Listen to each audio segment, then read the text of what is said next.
Are the wedding bells ringing para kay Bea Alonzo at kanyang non-showbiz fiancé? The question still stands matapos niyang umaten sa isang event kung saan kapansin-pansin ang kanyang glowing aura.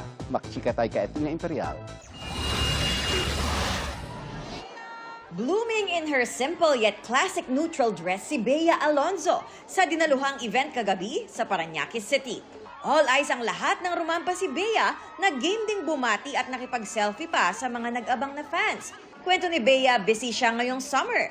Lalo't magbabalik teleserye soon, kasabay ng kanyang 25th year sa showbiz. Kahit busy sa trabaho, gusto pa rin daw ni Bea na ma-enjoy ang tag-init, kaya plano niya ring magsingit ng beach trip. No, like, concrete plans yet. So I haven't gone to the beach in a while.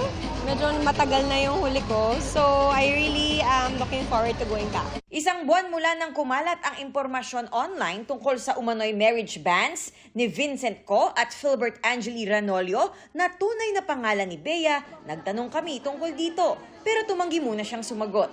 Mula nang mapaulat na in a relationship sa negosyanteng si Vincent Co, naging very private na rin si Bea sa pagbibigay ng detalye sa kanyang love life. Athena Imperial updated sa Showbiz Happenings!